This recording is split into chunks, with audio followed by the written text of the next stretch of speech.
Mr. Speaker, thank you so much for doing this interview. Now, speaking of that title, Mr. Speaker, congratulations on earning it. Thank you, Steve. Did you ever believe that a boy from El Salvador could become the Speaker of the House of one of the most important states in America? What an honor. It genuinely is an honor. It goes to the point you asked me, did you ever believe?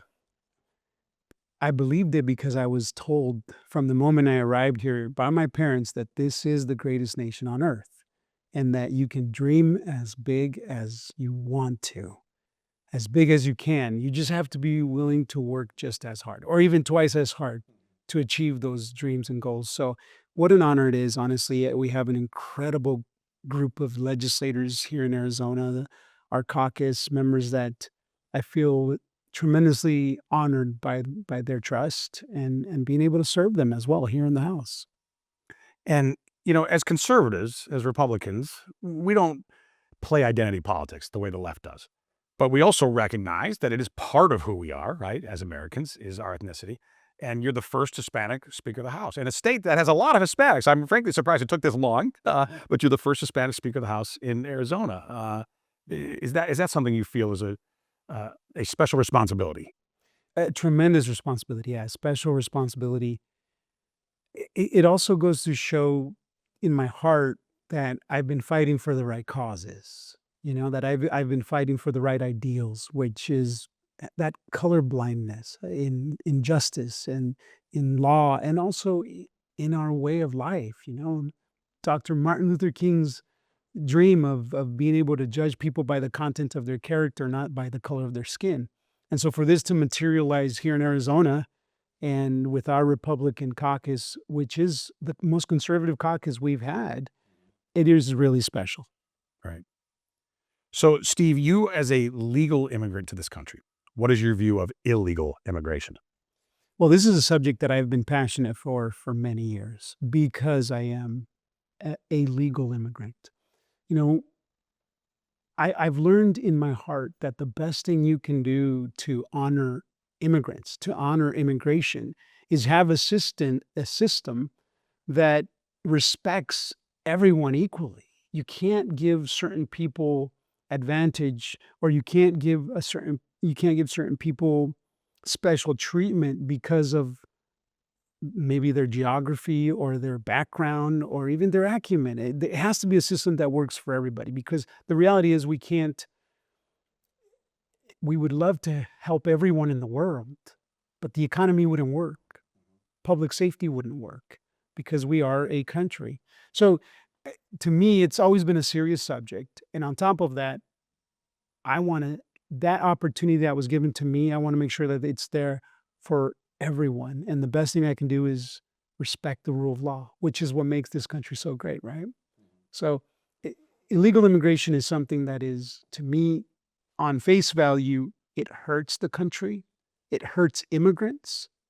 It's a slap in the face to every immigrant that is waiting and is doing things right and is filling the paperwork out, waiting the years, the months, the years that it takes to immigrate here legally. And when we say, you know what, thank you for following our laws, thank you for respecting the country, but we're just going to dishonor you by letting others come in and set you aside, and maybe your 10 years now turns into 20 years. It's just morally wrong for us to disrespect immigration laws, which is why one of the reasons I've always said amnesty is not an answer. Amnesty is the worst thing you can do to honor immigration, because what you're doing is you're signaling to the rest of the world, we don't follow the law here in this country. We don't care about the rule of law.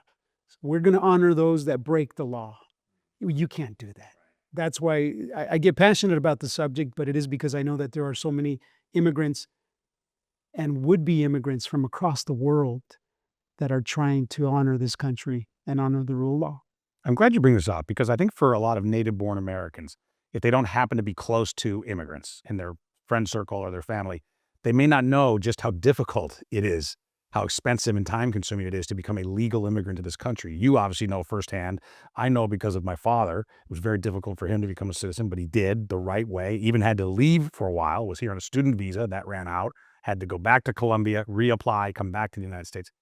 It's really difficult. Can you speak about that to make sure that all American citizens are aware of the process to become a legal immigrant? It is. It's a tremendous process. I mean, it not only is it mentally, physically, emotionally draining, but it's a difficult process. And I'm not saying it's a perfect process, but it is a difficult one. And if you ask immigrants who have gone through this process, they've learned to revere this country because they understand that becoming a citizen isn't about having a list of benefits. Becoming a citizen, they understand, is a responsibility. Citizenship is not just a gift.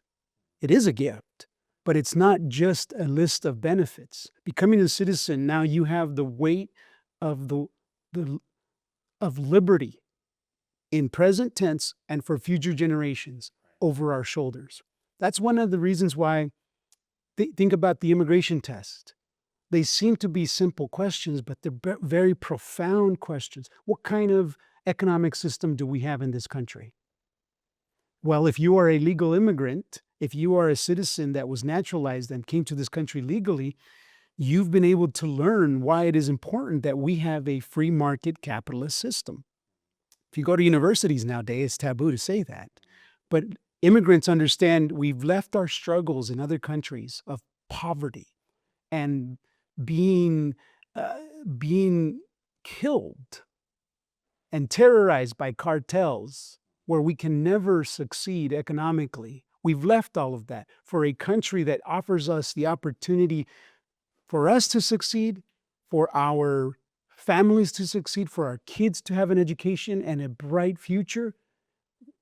And that is because of free market principles and the rule of law. Those are the kind of principles that this country offers, that if you're a legal immigrant, if you are a legal citizen, a naturalized citizen, you have the beauty and the opportunity to learn about those foundations. If you're not, then the responsibility of the future of liberty and this free world rests upon the shoulders of people that have no idea what it takes to maintain liberty and free market principles for our future generations. And so, again, this is why I get passionate about it, because it is a responsibility to be a citizen. Sure.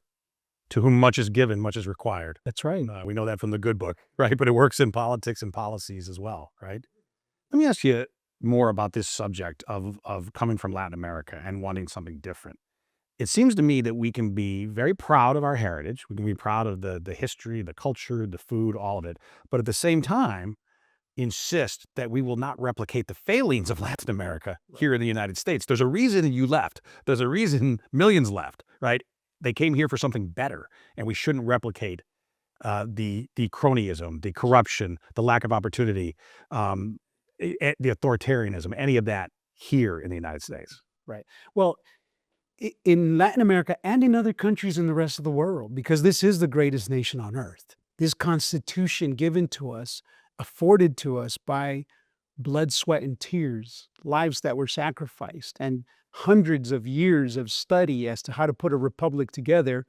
This that's been given to us now, it outlines a process. It outlines dignity of life. It outlines respecting an individual. And in Latin America and in other countries, you don't have that. I'll give you an example. In some Latin American countries, I know El Salvador has been changing with this new president, but in previous years, if you try to start a small business, not only do you get heavily taxed because it is a socialist government, and so many other countries have socialism or communism, but not only do you get heavily taxed, but the drug cartels and the maras, they're called, the gangs, come collecting their 30%. They tell you, hey, It's a street tax. it's a street tax. It comes, hey, we need a 30% tax on what you're making to keep you safe. What do you mean keep me safe? From who? From us. That's what they'll tell you, right? And I learned this firsthand because I've been able to talk to either distant family or other people that I've known living there. In this country, the difference is clear, though.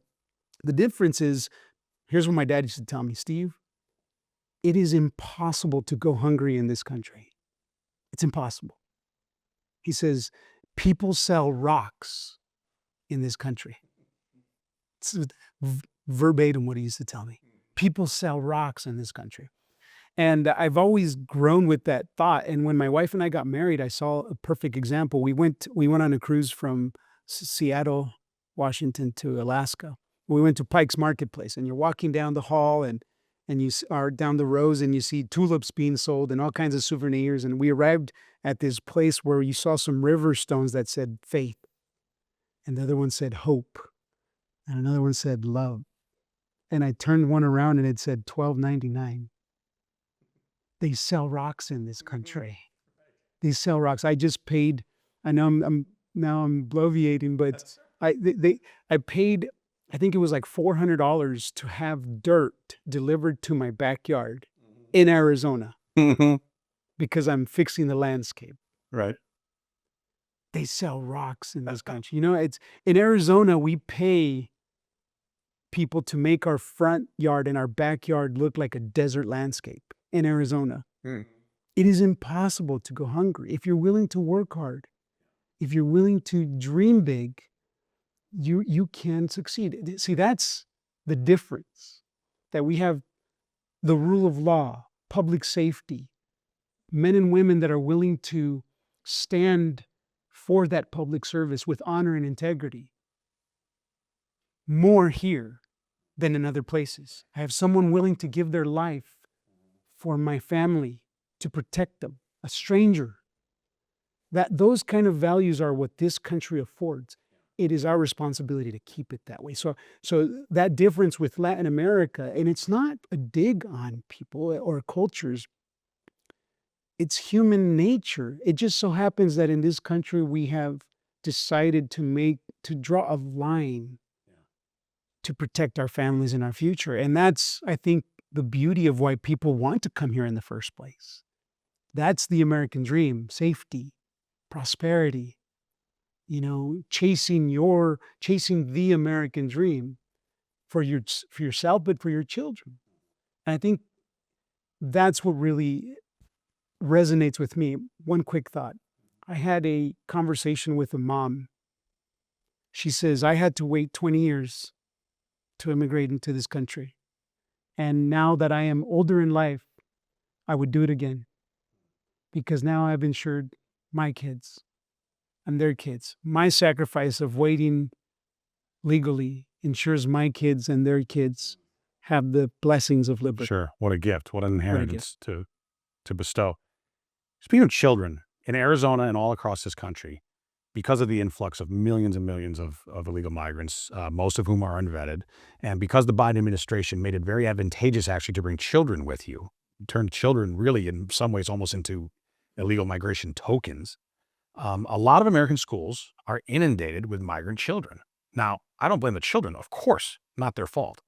But the point is, many of them are uneducated, illiterate, don't speak English, and crowding American schools where American citizen children then are not learning and are not being prepared for lives of success. What's your reaction, particularly in Arizona, to that situation? Look, we have a responsibility. Every nation has a responsibility to look after the safety of their citizens, the safety of their families, the safety of their citizens, the safety of the families, and in this case, the education of kids. And we have to prioritize Americans. We have to prioritize those that are here in this country that should be here legally. And when we don't, when we have policies like the Biden administration that recklessly disregards, not just disregards, an agenda to flood the borders and open up the borders and have the policies that they have, they're literally signaling we care more about chaos. It's not even saying you care more about people in other places on earth. They're signaling that they care more about chaos than the families and the children in this country. They're signaling that they prefer chaos in our education system than the education of kids, specifically the kids of our families that we were not only elected to represent, but that are Americans and have those rights for themselves and their children. We what did the preamble say? We secure these blessings for ourselves and our posterity. So when we disregard in education the rule of law, we're doing it at the expense of every child because none of them get educated, and it is our children. I think it's a crime to disregard our children and not give them the best opportunity for their future. Yeah. It's just the truth. Yeah. Mr. Speaker, you mentioned the brave people who protect us, whether it's in the military or in law enforcement, and specifically looking at law enforcement, the people who are willing to put on a uniform and a badge and risk their lives for us. It seems to me that this border chaos and losing all control of our immigration system, it's dangerous for all Americans, but particularly those in law enforcement. And I want to ask you specifically about sanctuary cities. I hate that term because, of course, it's not sanctuary for the cops. It's not sanctuary for the victims of dangerous illegal aliens who are allowed to hide in plain sight. But many large blue cities are so-called sanctuary cities. Um, what is your thought regarding law enforcement and what they have to deal with in those places? Well, it really is. It's not just heartbreaking, but it's infuriating because here you have men and women that you have recruited to serve on the front lines of freedom, whether it is the military, whether it is border, whether it is our counties, sheriffs, or law enforcement in our cities and towns. You've asked them, please keep us safe. But on the other hand, you've told them, but you can't use any tools to keep us safe. Please walk into the line of fire for us, but you can't defend yourself. Please go after the bad guys, the most ruthless of bad guys when it comes to, when we get into it, drug trafficking, human trafficking, child trafficking. Go after these bad guys, but don't use anything to defend yourself or us.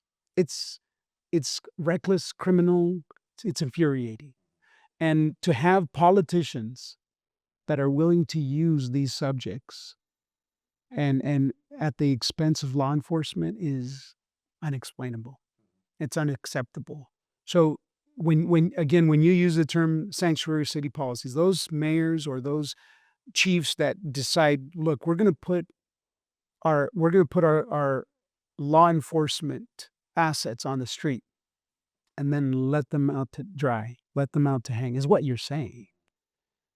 It's wrong. And we've experienced that in Arizona. Yeah, let me ask about that specifically. So when you talk about some of these reckless politicians, is your governor one of them? Is Katie Hobbs one of these reckless politicians who's endangering the citizens because of a radical agenda of open borders? Well, I know a term that's used, you'll know them by their fruit. And when you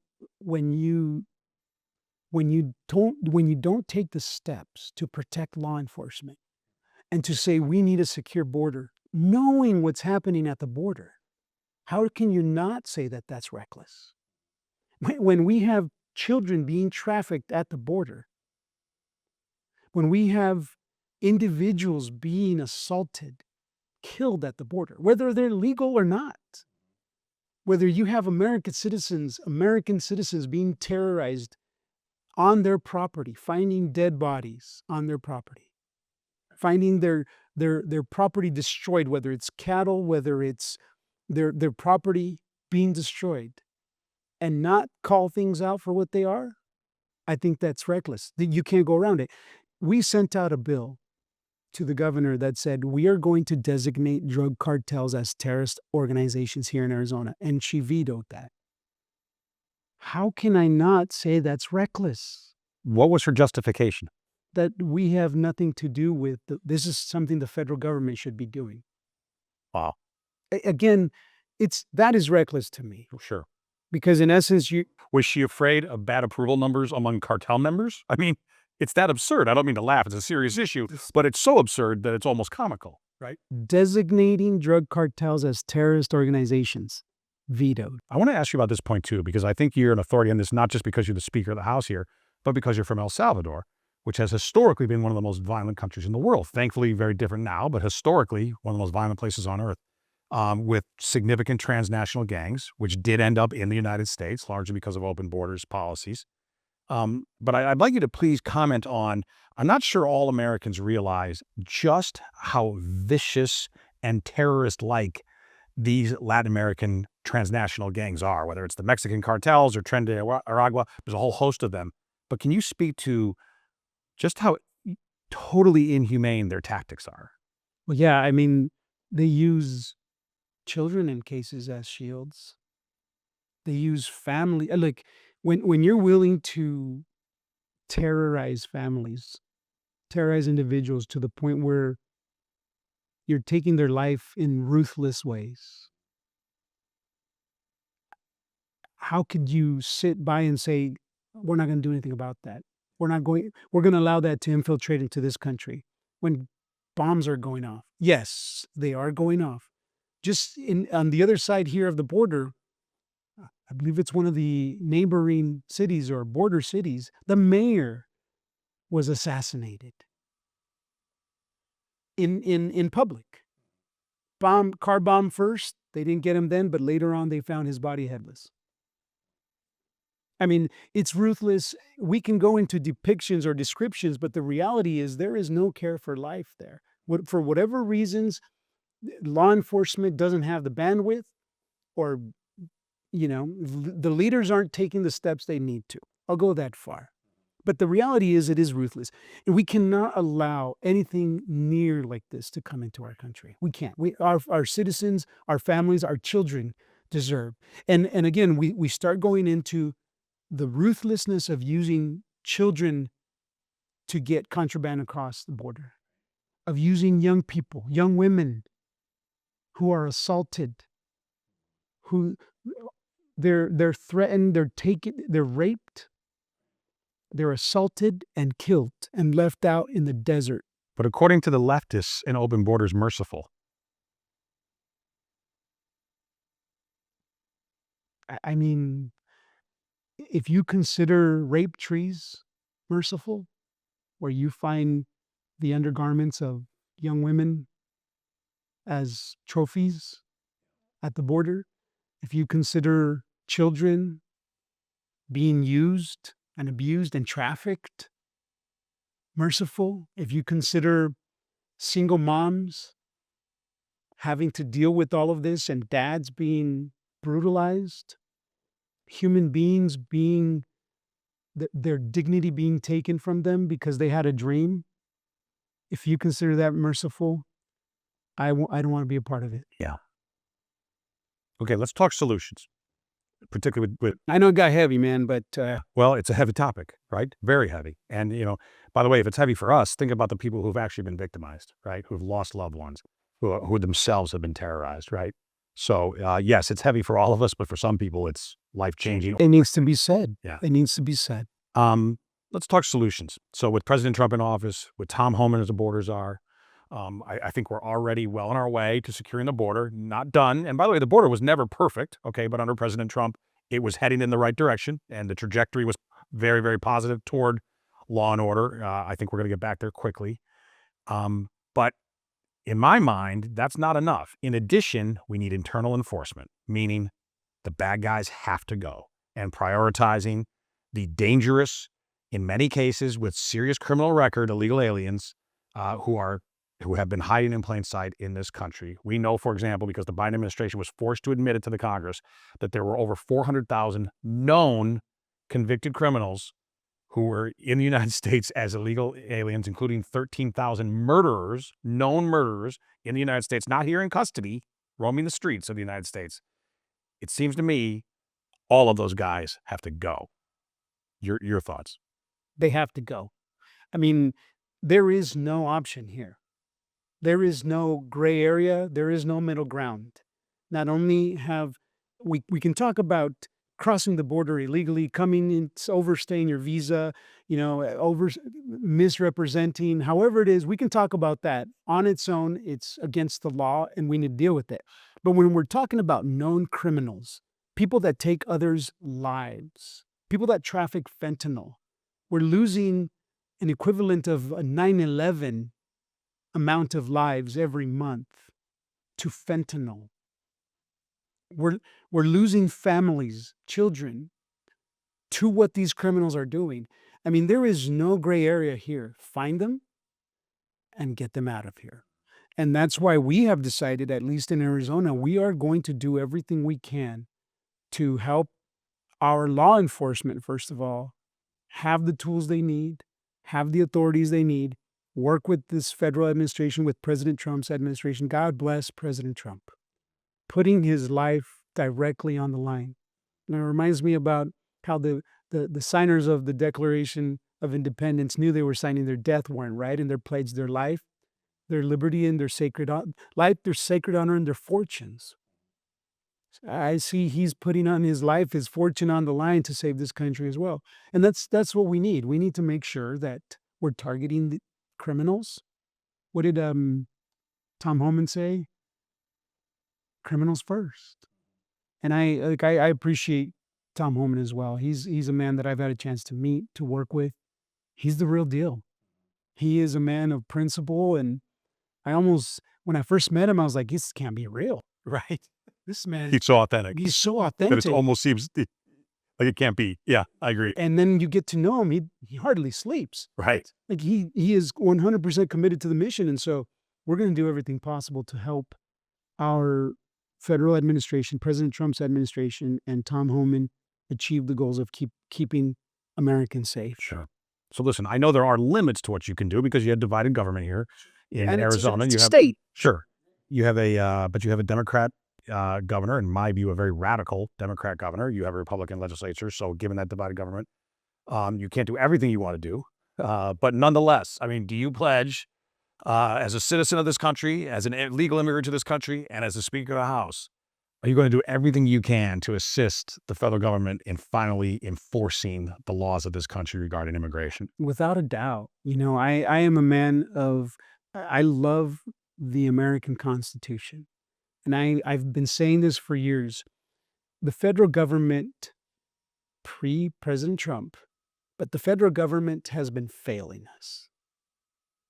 Republican and Democrat. Yep. They've been failing us. And as a state, the states reserve certain rights for the states according to the Constitution. The 10th Amendment tells us that the powers enumerated in the Constitution for the federal government are just that. Those are the ones we are outlining that you have. But those that are not enumerated are reserved to the states.